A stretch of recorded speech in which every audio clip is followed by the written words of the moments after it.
Hello and welcome to the Practice Marketing Podcast, highlighting successful strategies from North America's fastest growing clinics and experts so you can learn from their wins and power your practice growth. Hi, I'm your host, Neil Trickett, CEO of Practice Promotions. And today we're going to talk about 3 tips to stop treating more than 40 hours a week. So let's talk about this. It's common headaches for all of us. I've been in practice. I've been a practice owner. I know how it works. I talk with thousands of practice owners, and there's a lot of commonality here. And so there's some common headaches that I see and that I felt before. And that is, if you're treating all the time, you are the business. And so it's hard to move forward because you're just handling everything, right? Patients only want to see you. So it feels like it's hard to get patients to see other therapists. You're good at treating, but you may not feel knowledgeable, as knowledgeable in other areas of business. And so you go back to what you're comfortable, which is treating. And then, part of business is learning how to work with people, right? And organize people and get people to work. And so sometimes what I'll see, and I've definitely gone through this, is staff run you, right? Instead of you running the staff, sometimes you get all these problems dumped on you and you feel like you're having to handle all these fires. And so what that just means is that you don't have a staff that's really handling things properly for you. And so many practice owners, what I'll see is they'll stay smaller than they should be because of the headaches of controlling staff and systems, and they just don't have things organized there or the right people in the right seats. And so it feels easier to control a smaller business than having more people and trying to do that. So there's a trick, and there's education and knowledge in learning how to find the right people and how to get the right people to be successful in those roles. And the better you do at that, the more people can work for you. And so, that leads to then sometimes in the practice you feel, hey, I'm not profitable enough right now, and I can't hire more people. I can't afford that, right? So if you're saying that you can't afford to hire more people, then there's other issues in your practice and your business that's just not organized or operating properly that you need to fix. And sometimes it is about hiring someone to help you out so you can get to that next level. And it's having sort of the guts to be able to push yourself to take that leap of faith and get the right person in and then help yourself go to that next step. So I would say first off, one thing that you got to really work on here, and this comes from, my journey, my experience, and what's helped me be successful over time. And I've certainly gone through definitely a lot of rough patches and learned a lot along the way. And, I started out with my wife and I, who's, we're both PTs. We started our own practice. We were green as anything. And this was back in 2002. And so we started up our practice, and we thought, hey, we put the shingle up there, we'll put our names on the window, and we're good to go, right? People are going to start coming in, and quickly realized that, hey, you've got to market the business, you got to build relationships, you got to bill properly, you got to, learn all these different things about operations. And so it was feet to the fire, right? But over time, what I did is I invested in my business training to help me get better and better at the business part of running a practice. And we got successful. We built about $1 million practice, and we were able to sell that transition. And then I started Practice Promotions in 2011. Yeah. So it's been just over 13 years now that we've been running the practice. So taking that from just me working out of, our kind of bedroom on a laptop to having a business where we're running over 90 staff, right? And multi-million-dollar business. So I've learned a lot along that way there. And it's been, there's good times, there's bad times, there's headaches, there's things that you learn along the way. But one of the things is really working on your vision. Like, what do you really want your business to be like, right? And so for you, it might be in your practice thinking about, I love treating, I love helping patients. So I want to be able to treat when I want to, not because I have to. And I've seen very successful practice owners that have built multiple locations, and they still treat because they really enjoy that part of it. But maybe they treat 10, 15 hours a week so that they have time for the business part of it. So they enjoy the treatment part of it, but they also have the time to operate the business, right? And run the business from the top. The other part here in your vision is like, what do you want your management team to look like, right? So that you can trust them to solve problems for you, not bring problems to you, right? And so that's one of the key things there. What would that look like for you? And then think about, what kind of revenue stream, right, is your business? What should that look like? Like, what do you want that to be? Maybe you're really comfortable at a certain level of income that your business generates for you. Maybe you want to have big aspirations to be, millions of dollars in profit, whatever it is for you that makes you comfortable, but have that vision out there. And then a big thing here too is freedom, right? We get into practice to help people, and we love that part of it, and we love the treating part of it. But if you are the business, it's hard to take time off. It's hard to take time off to spend with your family. You need to decompress as a human being, right? So vacation is very, very healthy. Stepping away completely from the business so your mind is relaxed and can be, in the moment. That is hard, right? And as business owners, we know that there's time where we're giving our blood, sweat, and tears to the business, and we can't take time away. But can we build the business to a place where we can go away for 2 weeks on a nice vacation to Europe or wherever? We can afford to do that with our family, and we can enjoy that time there without having to worry about the business.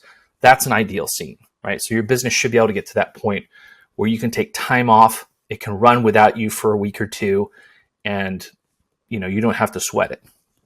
And so here's the key thing from all that. The way that I want you to think about the business, and this is something that I was taught, is that the less valuable you are to your business, the more valuable your business is.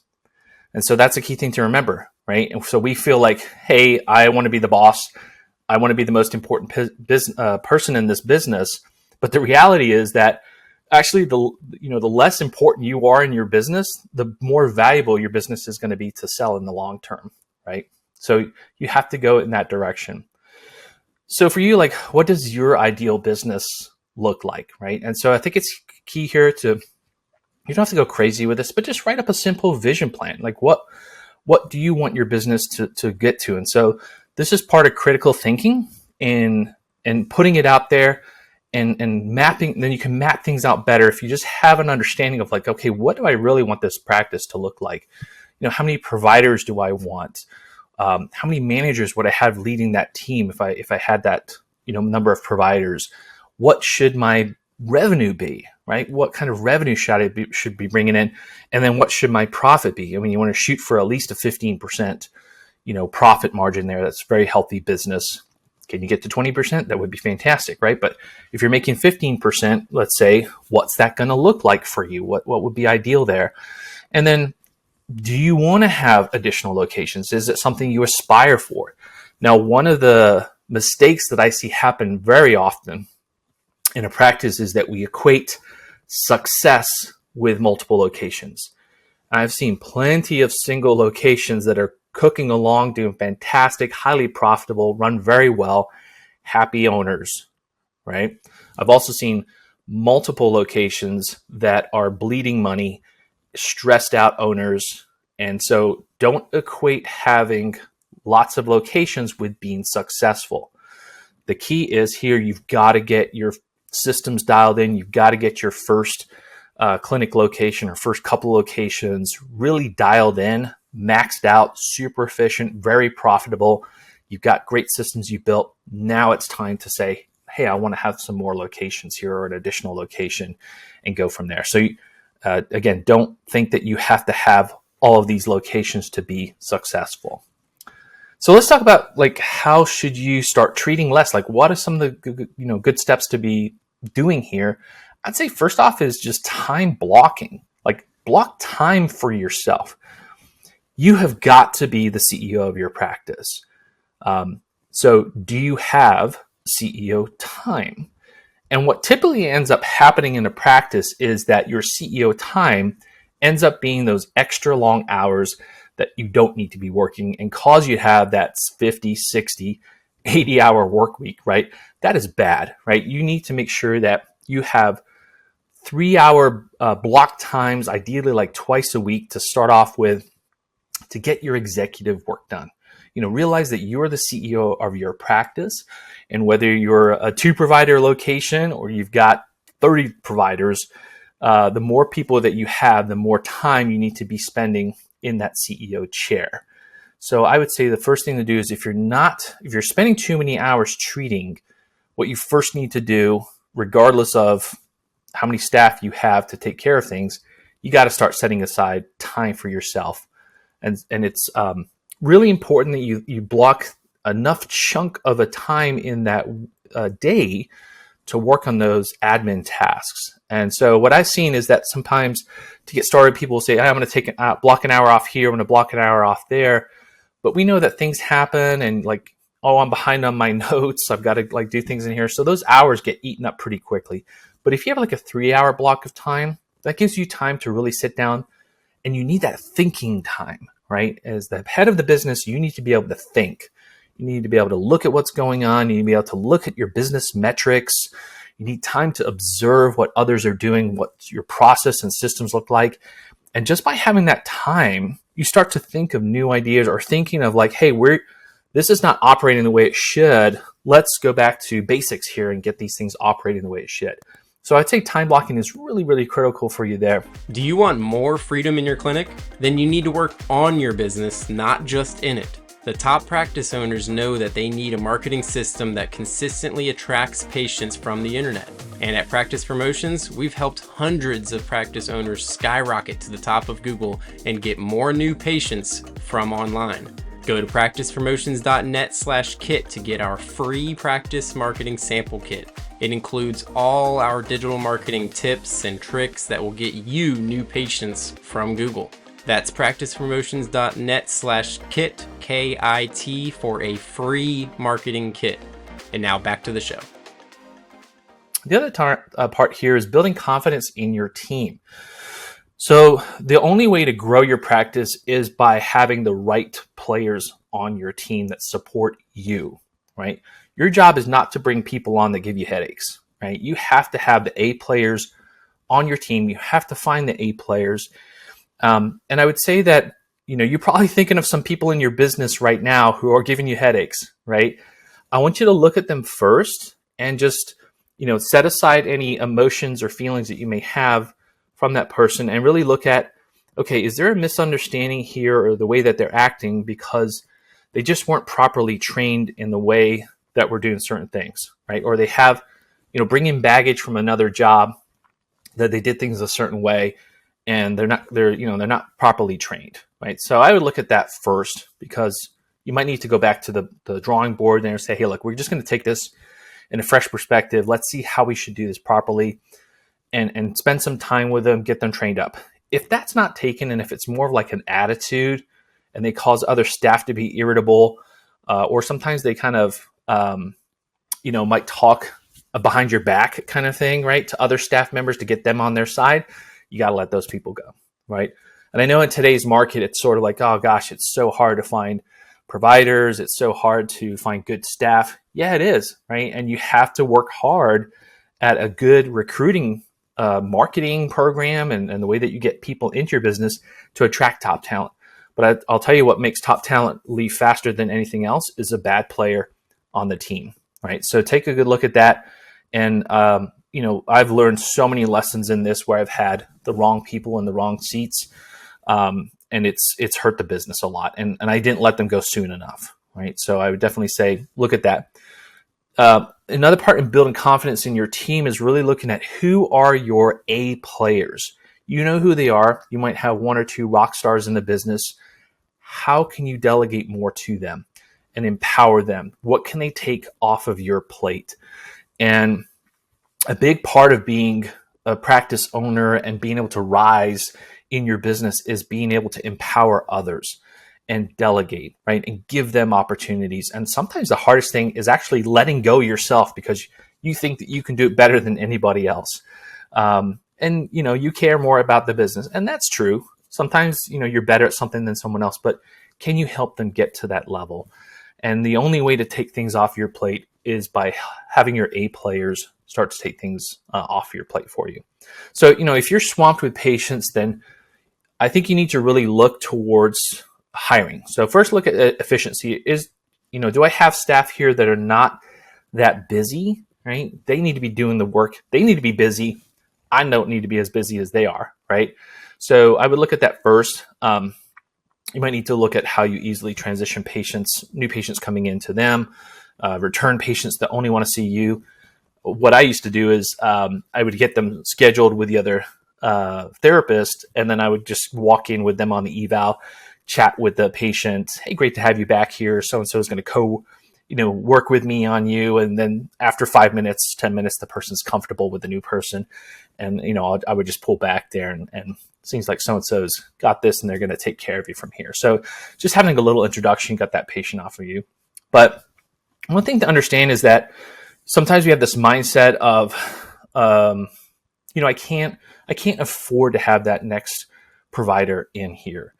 And so that's really what's holding you back, because then you're having to do all the patient care to handle that. And there comes in a threshold, and this is something for you to look within yourself, but also for other therapists, is that, at what efficiency, when they're like 95% efficiency, they're screaming, right?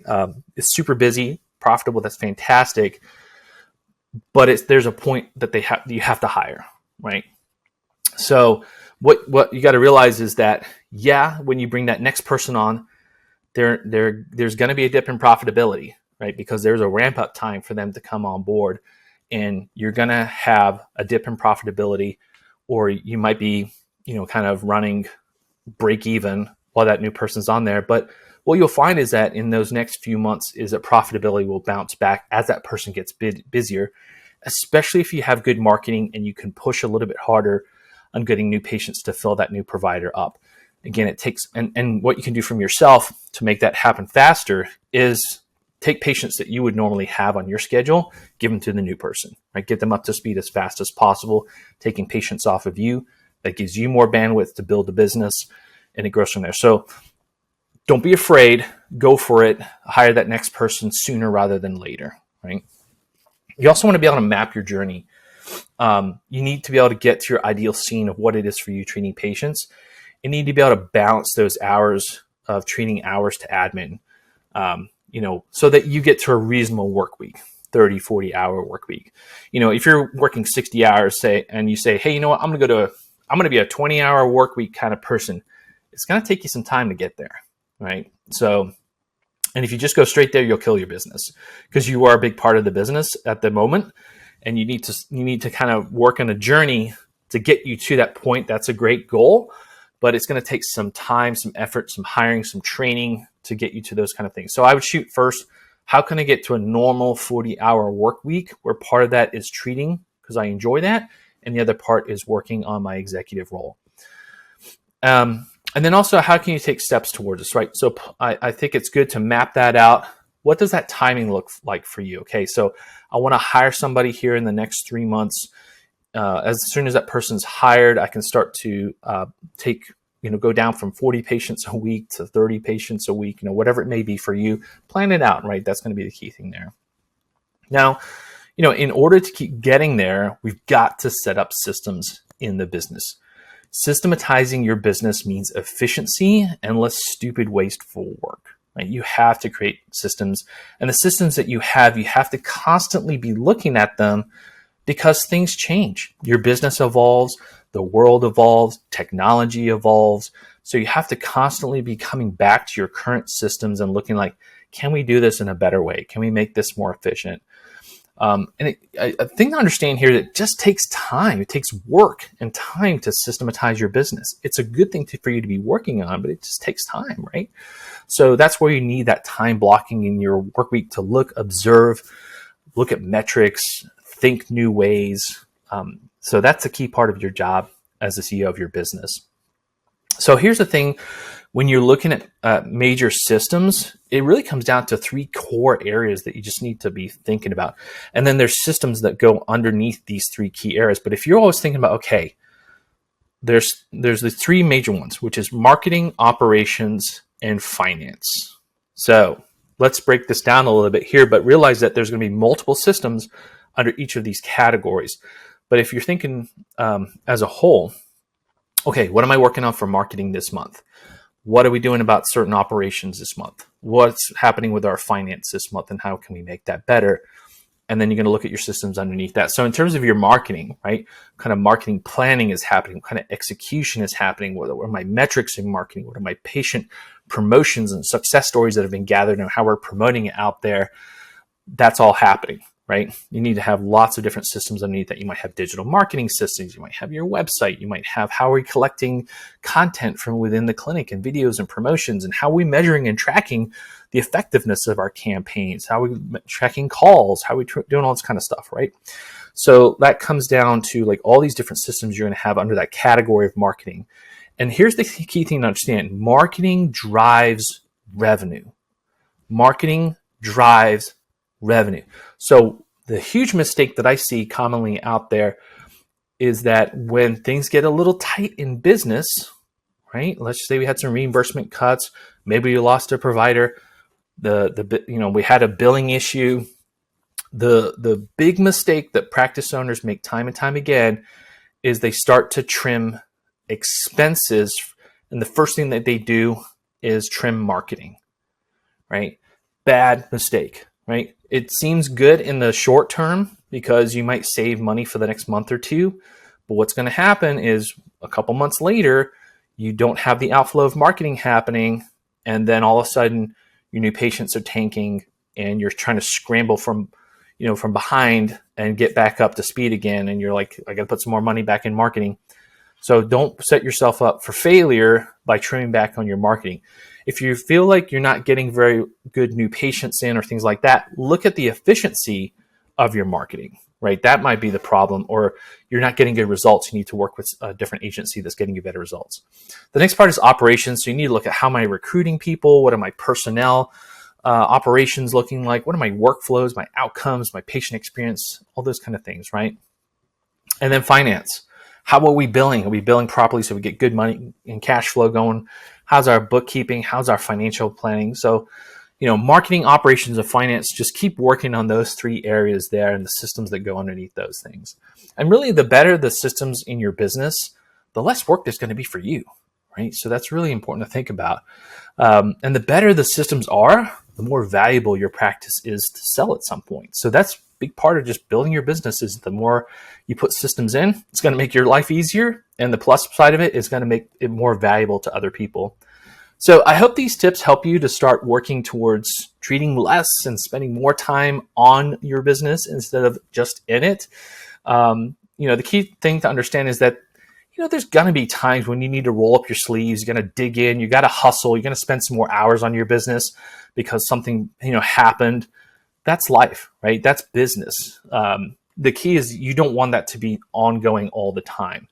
You want to have, those ebbs and flows where sometimes you're putting extra work in, but then you have a lot of time where it's just running and humming along more efficiently. So how can you make this happen, right? And how can you bounce back quicker from a problem or say a loss of an employee or something like that? Again, it's about having these systems in place. And then focusing on these key things, above what we've talked about here is what will make you more successful. It really helped me in my journey here in business. So, working on these key things, I'm continuing to learn all the time and keep, myself, I'm connected with different business groups out there. I'm constantly learning, keep leveling up the business. And that's the key thing, right? You got to realize that, hey, I'm a CEO of a business. I got to learn more about business. It's a constant thing for me to do, and you'll just get better and better at it, and you'll see the results in your business, in your practice. So hope this helps you here. Neil Trickett from CEO of Practice Promotions, and thank you for listening to our podcast here.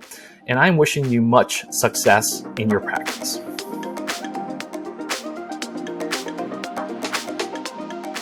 Thank you for listening to the Practice Marketing Podcast. Don't forget to get your free practice marketing sample kit at practicepromotions.net/kit. Start 2024 off the right way by building marketing systems that automatically attract new patients from online. That's practicepromotions.net/kit.